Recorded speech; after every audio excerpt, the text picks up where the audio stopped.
Omelets. Today you're going to learn how to make an omelet. The first thing you're going to do is you're going to grab 2 or 3 eggs, place them inside of a bowl, and then you're going to scramble them up with, if you got 2 eggs or 3 eggs, doesn't matter, depending on how big your frying pan is.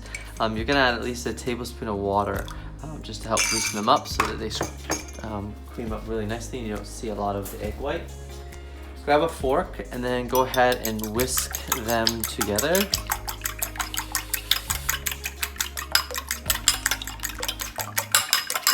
Make sure you whisk it really well, otherwise you'll see big chunks of that egg white that haven't been mixed up with the yolk.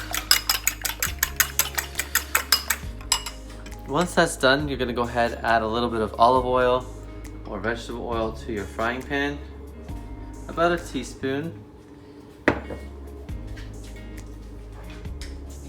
Grab a spatula and spread the oil around the whole pan.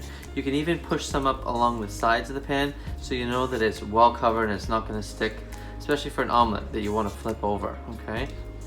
You don't need an excessive amount of oil. If you got too much oil in your pan, you can grab a paper towel and you can wipe around some of it so you don't have an excessive amount, because if you have too much oil, what happens is it will easily burn in your frying pan.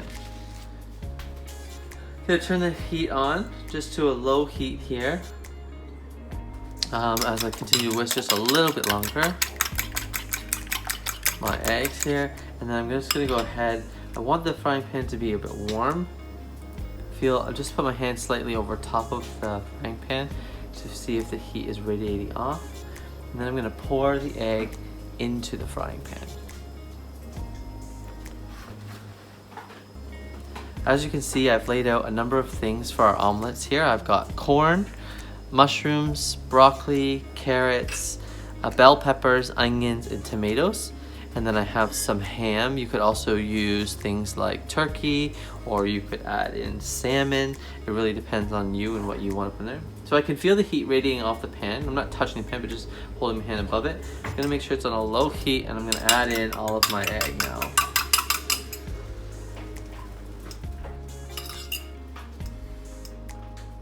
So the key here is to cook your egg slowly and not play with it until you can see that the egg is set. So when I wiggle the pan, the egg should not wiggle inside of it anymore. At that point, what we're gonna do is we're gonna start loading it up with all the different ingredients that we have, some cheese, different vegetables, and our meat. And then we'll continue to cook that. The egg now has almost set. It's a little bit jiggly, but you can see that the egg is fully set in the bottom of the pan. So at this point, I'm just gonna take a spatula, a heat-proof spatula, and just make sure that it's not stuck to the edges of the pan. It nicely moves around inside there. So I'm gonna start loading it up with some of my favorite things. You don't have to put all of the things in here, but some of the things that you like most. So I'm gonna put a couple of peppers here. A little bit of carrot. And when you put these things in, I like to chop them up really fine, because if they're cut up really small, they cook a lot faster and you don't have to worry about them not cooking inside. So just place everything along the center of your omelet.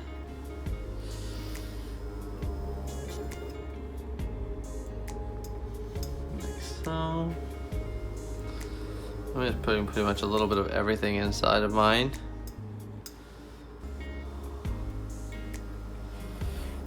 And the ham.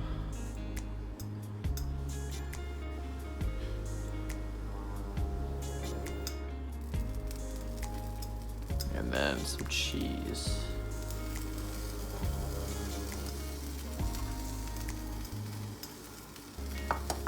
And you can use any kind of cheese, Parmesan, you could use cheddar cheese. If you had some ricotta, it really doesn't matter. You could use a variety of different types of cheese. All right, so it's now time to flip it so we can encase all of the vegetables and meat and cheese. And so I'm just gonna take my spatula, I'm gonna get it underneath and lift it up.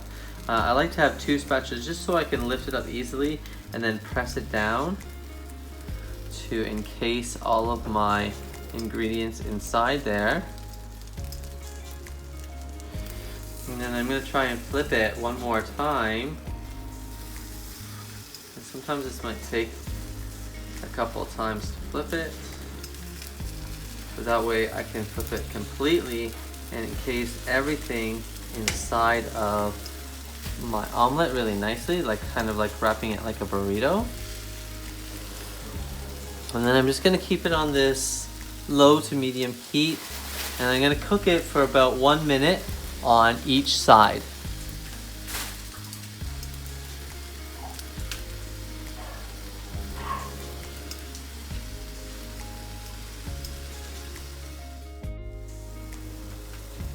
It's been 1 minute, so I'm gonna go ahead and I'm gonna flip it. Again, it might be easier if you have two spatulas just so you can help hold and flip. So there I go, I'm just turn around. I'm gonna cook it for another minute on this side. Some people have a hard time trying to fold it the way I did into like the burrito style. If that's too difficult for you, what you can do is you can just do a 1/2 flip of an omelet as well. It doesn't matter, both are fine. I'm gonna place this side down. You can see here, you can see where it overlaps and some of the stuff coming out. Some people might like that. Some people sprinkle some more cheese on top and let that melt over top so you can see some of the stuff coming out. I like it where you can face it the other way around, so it just looks like a solid egg and you can't see anything coming out. But it's your preference. You can do it as you see fit. Our omelet is now cooked for a minute on both sides, and I'm ready to remove it from the frying pan. I'm gonna flip it out. I'm gonna grab my plate. I'm gonna get my spatula underneath, and I'm gonna place it on my plate and serve like this. Again, you could put a little bit more cheese on top if you wanted to, allow it to melt, or serve it however you see fit.